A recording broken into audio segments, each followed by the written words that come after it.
the First Responder Playbook. It is my pleasure to have our guest, Ashley Jones. She is a first responder, she's a coach, and now she can add to her resume author. Ashley, I didn't do you justice, so tell the people about you. Thanks for joining me today.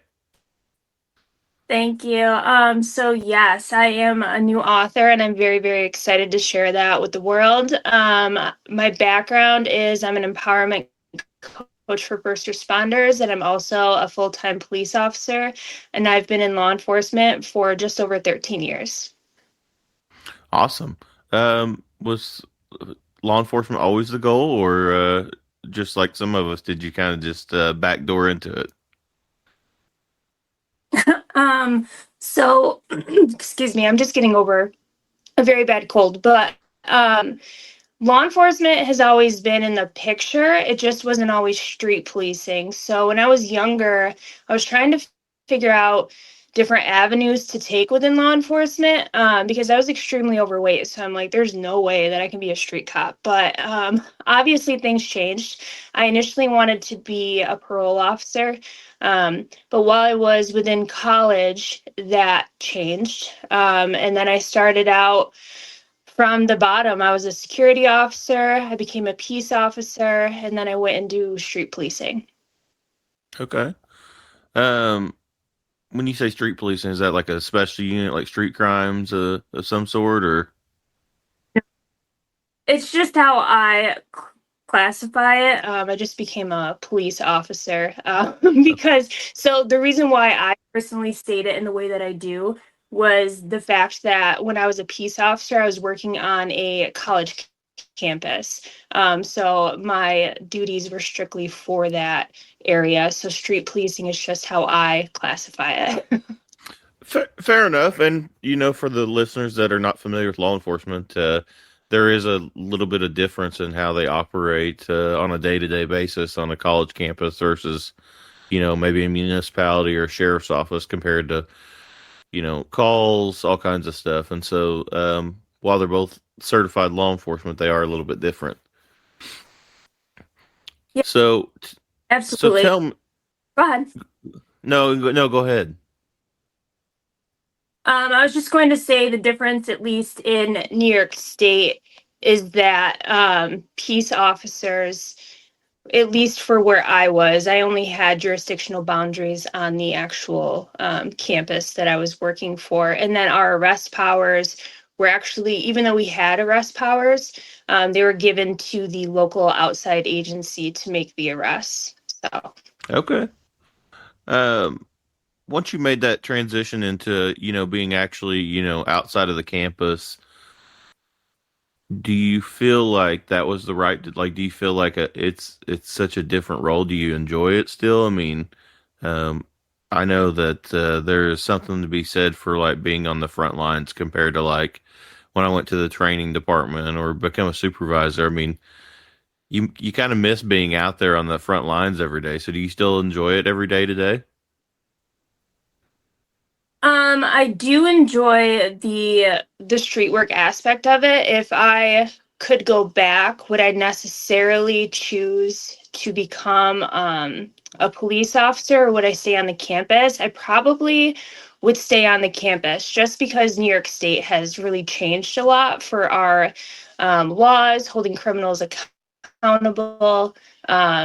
And I was actually making more money as a peace officer than I am now as a police officer. So hindsight's 2020, but I set out for the goal of becoming a police officer, and I worked really, really hard to get here. So I do still enjoy what I've accomplished and helping people. That's awesome. I love it. So how did you decide that coaching was a secondary path for you? And let's talk about that.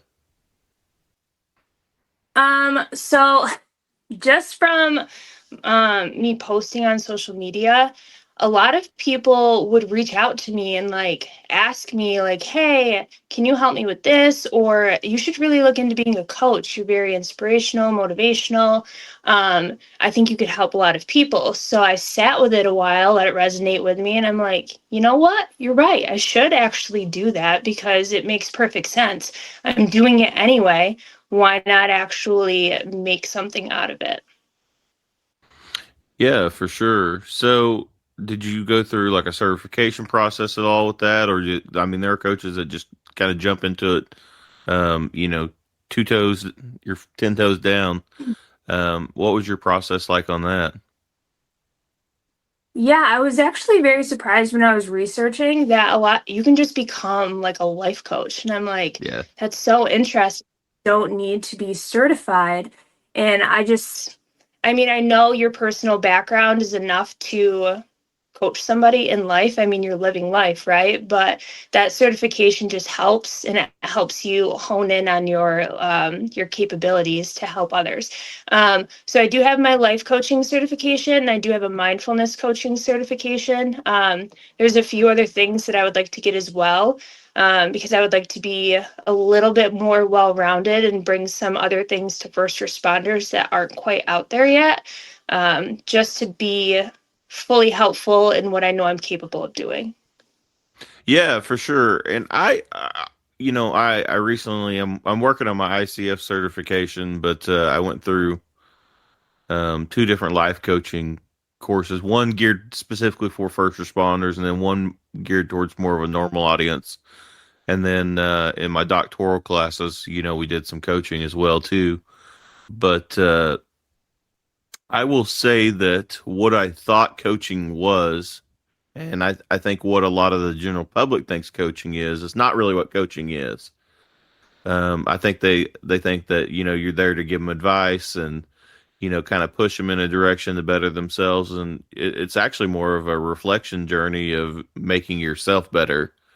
And so I think that at least in Oklahoma, there's still a lot of people that are unfamiliar with it, and that's my goal is to change that because I think it can be absolutely applied to the first responder world. The goal of helping people that just changes the uniform we wear, and that there's still a lot of help out there to do.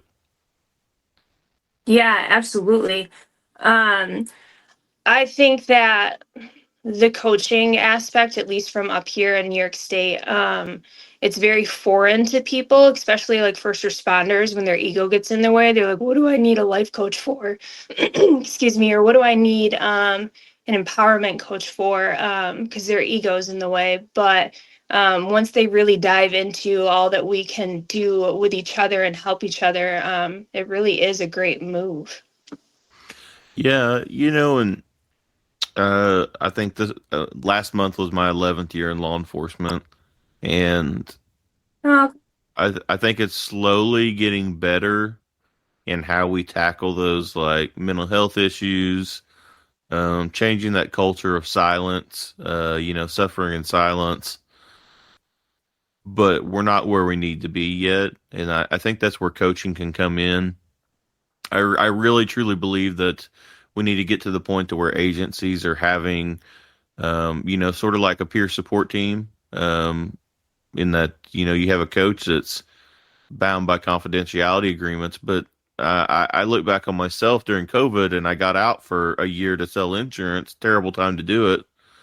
Um, sure. but I was so burnt out because I wasn't fulfilled in what I was doing. But I didn't have anybody to talk to. And looking back on it, I wish I would have had a coach to talk to in that either, hey, where do I want to end up and how do I get there? Or just, a general life coach and saying, okay, I'm so burnt out. How do we get out of this?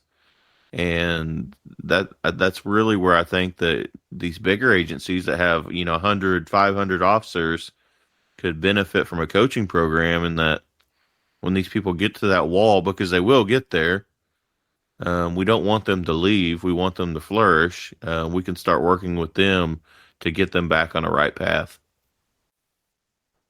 Yeah, absolutely. And I believe like that mindset for these agencies should have started at like an academy level. So that way it could be instilled in officers, any first responder. So that way they don't get to that burnout level. That way they don't get to that stuck level or I don't know how to help myself. Um, I think it would be very beneficial in nature if not only all agencies could adopt a program, but it also be adopted within the academy level so our minds can be molded while we're not tainted, if that makes sense. Yeah, no, it absolutely does, and I truly believe. I don't like talking about it a ton just because I don't want to bore my audience, but I'm doing my doctorate in strategic leadership, and so I've actually just had to do a research class over. You picked a topic, and so I did stress leadership for first responders, and they really wanted you to kind of hone down and get specific. But as I dove in there, like I couldn't get more specific than that because like first responders, you deal with stress like your general calls, you deal stress with your high risk calls, but you also deal stress from the public. You also deal with stress from your internal politics at your agency. And they're all not the same, but they all still add up. And then finally your dam breaks and, you lead to alcoholism, suicide, leaving the agency. And so we've really got to do a better job to start addressing those issues before it gets to a point of that dam breaking, in my opinion. No, absolutely. And those toxic coping mechanisms that you mentioned as well, like we all turn to the basic things that aren't actually helpful in growth and healing, which makes things even worse, even though at the time it may seem like it's numbing it and making it feel better. So that's important too, for sure. Yeah, let's talk about that. You touched on it with the toxic coping mechanisms. First responders, whether it's fire, EMS, police, they all kind of dabble in those toxic coping mechanisms. We eat terrible. They drink when they're off duty. They don't sleep well. What are some suggestions on tackling those issues to better ourselves? Well, to be honest, it kind of starts from yourself. Like you have to be self aware that you're even going down that path to begin with, because a lot of people don't see problems with those behaviors. So if you don't see a problem, you're not going to step in and be like, oh, maybe I should try something different or try to fix that. So once you become more self aware, then you can dabble in healthier coping mechanisms that don't involve depressants or random, what's the word I'm looking for? Just like a dopamine boost. So like infidelity is a great thing around here for first responders. So that would be like a quick dopamine boost and a rush because you're like, oh my God, I need that. So just toxic coping mechanisms, you just have to really be self-aware first before you can even move on to healthy. Yeah, absolutely. And it's funny you talk about that because all the older cops, when I first got in law enforcement, they're like, "Oh, you're not a real cop till you get on your second divorce." And I'm like, Jesus, like, Right. why would you say that? And then I know cops that would, have relations on duty and stuff like that, or sneak around on their significant others, and I'm like, that's not healthy. It's not morally acceptable. It's not healthy. Um, but they weren't self aware in that they were really kind of self sabotaging themselves. Yes. I'll give you a good example. The other day, I shared a meme. I'm not a drinker. Maybe a beer a year, if that. And my a lot of my friends drink regularly, and street cops. Well, I don't really agree with all of what they post, but they shared a thing that they said basically that maybe it's time to put the booze down, and a lot of my friends just were like, well, maybe we need to put the McDonald's down, or stuff like that, and those are valid points, but Yeah. that still doesn't change the fact that a lot of cops drink to drink their problems away, and why people do need to put down McDonald's. That's not the issue I'm talking about. That's just kind of deflecting. And I think that, you can't say, hey, my problem's not as bad as this other problem. They're still problems. And so Yeah. we've really got to do a better job of self reflecting and saying, hey, if we've got a drinking problem, or hey, if we got a eating out problem, like how do we address that? Because God help me, like I've been there, like I'm not perfect, I've especially like working overnights, fast food, the only thing open is McDonald's or whatever. So like I get it, but Right. it's just one of those things that we have to, as a first responder, look at ourselves, because if we can't help ourselves, how are we going to help other people? Oh, absolutely. And being perfect is a fallacy. Like nobody is perfect. For example, like I stress eat, so I can go to a death scene and I can come right back to the station and eat food. Um, like it does not bother me because that's how I cope with high stress situations. I'm like, oh my God, I need something. And it kind of takes my mind off of what I just witnessed as well. Whereas most people would witness people who have passed and they'd be like, oh my God, like I lost my hunger. And I'm like, nah, give me food. So there's so many things. Nobody's perfect. We all have different coping mechanisms. We all have things we can work on. But yes, it all comes down to being self aware. And then once you can do that, like I read in my book, like self preservation techniques so you don't go down the rabbit hole. And you can always pull yourself out if you catch yourself drifting. So, Yeah, and it's one of those things that I think pride a lot of the times holds us back, in that we don't want to admit that sometimes we need to talk to somebody. And I really I don't think that what we have been doing has been working. So no, I'll give you absolutely not. yeah, I'll give you a good example in that, um, in officer involved shootings, Oklahoma actually has a very good peer support network that's been developing out to like help agencies. After that they're not there are agency specific peer support teams, but like there's a network of them from different agencies that will respond to bigger events, all across the state. And an agency I know had an officer involved shooting last year, and it was brought to their attention that, like, hey, we can bring this peer support team in, and like all the SWAT guys were like, we don't need to talk to anybody. Okay, well, I understand where you're coming from, but like eventually, everybody's got a point to where it all hits. Like there's just no getting around that, and it never went anywhere because the administration never was like, hey, you guys need to talk to these people at least for a little bit. And so like it's just a wasted resource if we don't make our people actually use it. And it didn't cost anything. It didn't cost the agency money. It didn't cost the people money. And they never talked to anybody. But I have no doubt in my mind that those officers involved eventually will get to a breaking point of, hey, like I need to talk to somebody, or hey, like, I do something I probably shouldn't be doing. So we can kick the can down the road all we want, but eventually, you're going to trip over it. Oh, yeah.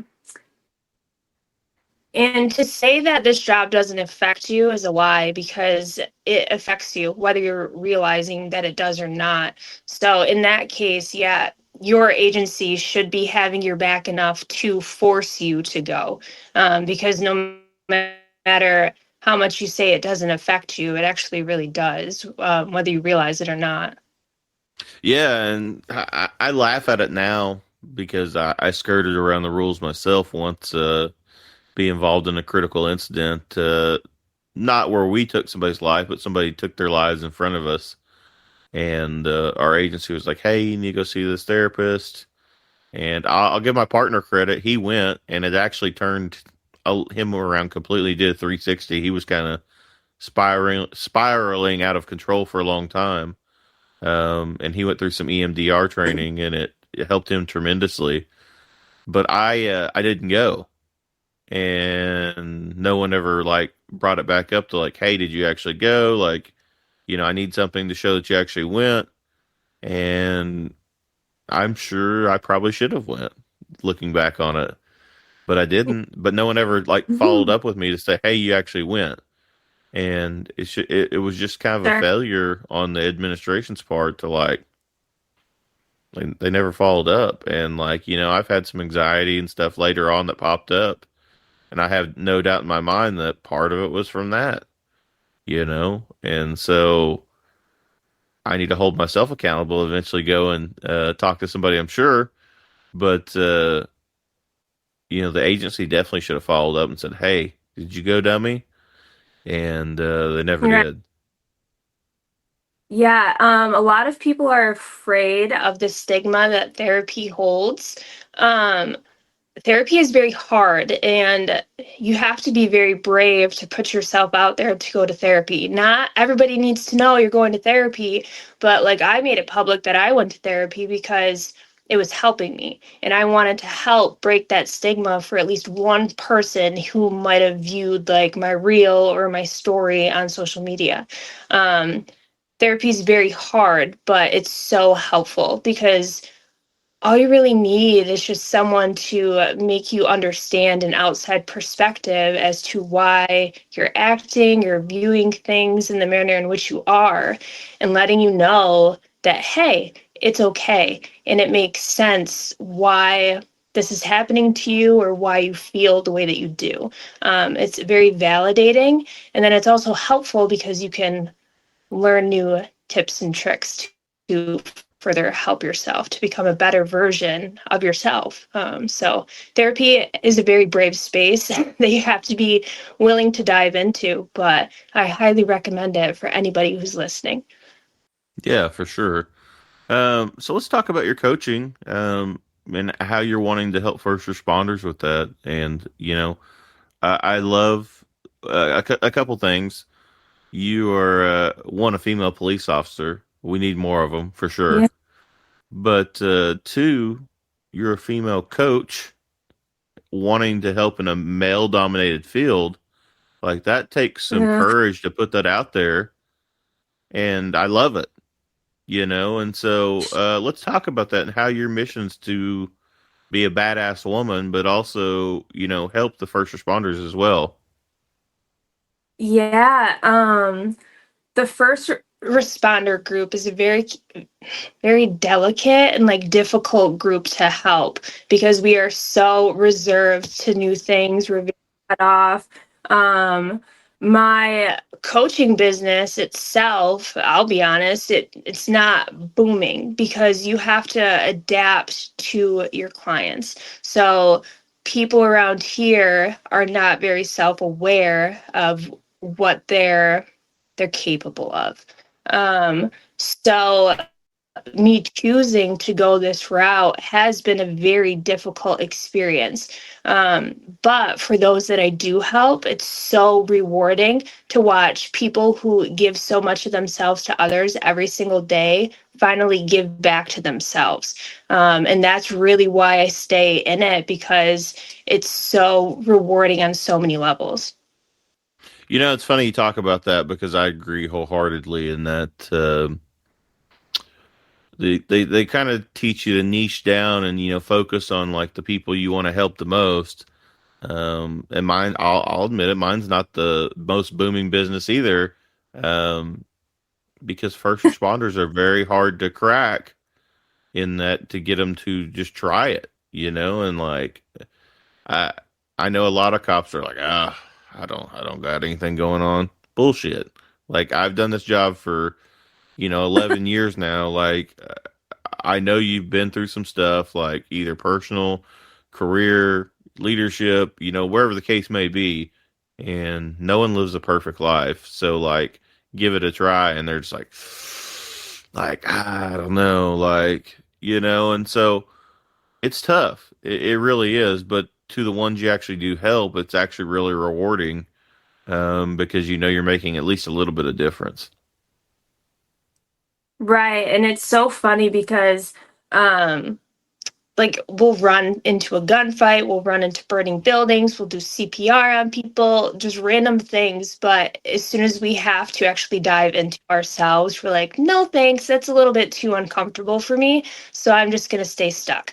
And I had a lot more clients before I started my business. Once I started charging people, that's when like people started to like backpedal because they're like, oh no, like I ain't paying you. Like I want to help myself, but that's even more uncomfortable now knowing that like I'm hiring you. So it's been an interesting experience. Yeah, for sure. And that's the problem we run into, and I think that we kind of have to change that mindset is we will go out and spend, let's just say $20 a shift on food, um, energy drinks, coffee, whatever the case may be, 4 or 5 times a week, whatever your shifts may be. But we won't spend, a little bit extra to help ourselves on the outside of work, and so we just have to change that mindset. And I slowly think we're getting there a little bit. But it's definitely still got a Mhm. long road to, go down. So I want to touch on, Yeah. your book. Like that's a big accomplishment. And, how did you start going about that process? And, like what made you want to write that book? And, how'd you knock it out? So I've always wanted to put something out there. Because I have so many great thoughts in my head, but like I have self-diagnosed ADD, so it's very hard for me to gather my thoughts in that manner. And I'm like, how can I reach the most people? Which was obviously through a book. So, at least in my opinion. So, um, moving forward with that, a couple years ago, I went to instructor development school. You had to create a 45 to 55-minute presentation for your class, and get up there and talk about it. And I'm like, oh my God, this is my time to shine. And I'm not knocking anyone that was in the class or that goes to these classes, but we all want to take the easy way out. So while other police officers were doing like handcuffing techniques, how to clear a room, how to properly search people, just like random easy subjects to pop out this PowerPoint so you can pass the class. I spent like 2 months because I knew I was going to the course, creating this 45-minute PowerPoint for people to view so that way I could test the waters. And birthed from that PowerPoint came my book. And I'm like, how the heck am I going to turn a 45-minute PowerPoint into a book that's worth reading?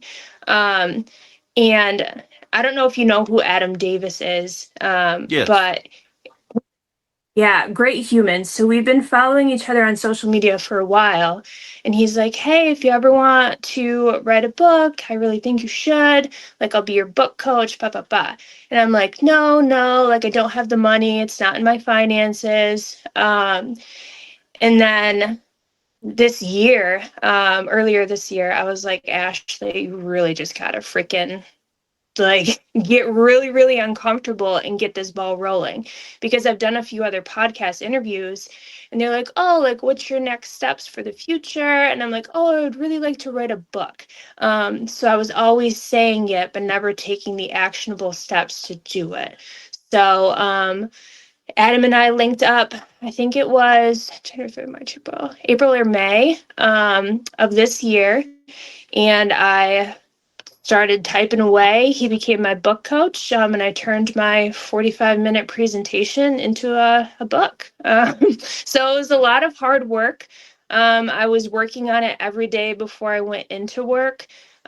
Typically, and I was working on it over the summer. So in the summer, you like to do like summer activities, but because I was so determined to reach my goal to push this book out by October and November of this year, I spent a lot more time being focused and determined on my book than out having fun.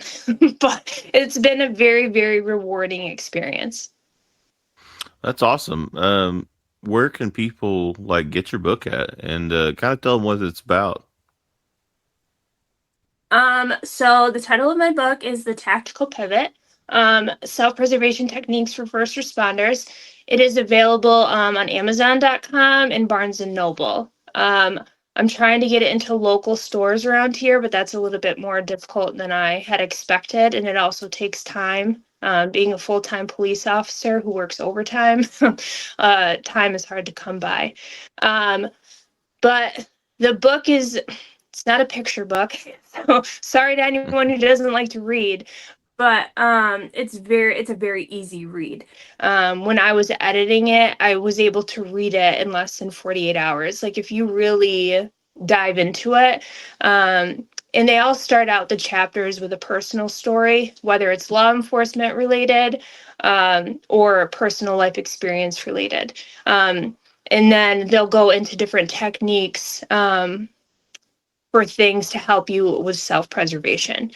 Um, and it's not only for first responders, it's also for high performing individuals as well. Like anyone who reads it is going to be able to take away something from it, to make you a better person and more tapped into your highest self. So, That's awesome. I love it. I will definitely get a copy myself because I like reading my podcast guests, books. I'm a lifelong learner, and probably too much, I guess, since I'm working on my doctorate. But I've got I've probably bought 10 books over the past 5 or 6 months of my guests, and so like I'm getting through them, people. But no, I love reading them, and I think that's an amazing accomplishment, and that's making you even more of a badass. So bravo. Um, and I'm actually going to start working with Adam hopefully in the next couple months and write my own book as well, because I definitely have yeah, a story to share, and I just want to change this place a little bit better at a time. At the end of the day. yeah. So, And as a go ahead. no, Adam's just really easy to work with. And then just, it's so empowering to get your words onto paper and share that with other people that you know it's actually going to help. Yeah, for sure. And it's kind of like goes back to the coaching. Even if you just sell one copy, I mean, it's one person you get your message out to, And so, I love that you came out of your comfort zone just to do it. So, Yeah. so as we wrap up, I really want to ask you two things. What's next? Mm. And then I'll save my next one for last. What's next for Ashley? And where can they Quite and honest. where can they reach out to you at as well? I'm sorry. Sure, no, you're fine. I don't know what my next step is. I've been trying to just focus on the day-to-day stuff because I do have anxiety. So focusing too much on the future actually makes my anxiety a lot worse. And that's the great thing about being a mindfulness coach. I can tap into the present moment, and it keeps me grounded. So I'm not too sure what my next steps are. But if you want to see what my next steps are, you can follow me on Facebook for Pearl Grit Coaching, or you can head on over to my personal Instagram page, which is Warrior with Grace. I do have a website as well that I try to keep updated. It's pearlgritcoaching.com. That's awesome. I love it. I love it. So since I'm gonna edit my normal ending question I've been doing lately because you're a first responder. So what's one thing that you would if you could give advice to the next generation of first responders to make this realm a better place? Sure. Um, I guess for an academy level, but even as a seasoned veteran, my favorite quote, and I have a challenge coin with it. Hopefully my brain doesn't deceive me here, but doing the right thing at the right time in the right way for the right reasons. If you just tap into that and you remember that, you will go far in this career because you're focusing on your morals, your personal integrity, and always doing what's right. I love it. Ashley, thanks for joining me on a Saturday morning. I'm sure you've got better things you probably could be Yeah. doing, but you've got a great message and No, keep at it. thank you so much. Yeah, and you are always welcome back. You just let me know when, okay? Sure, thank you.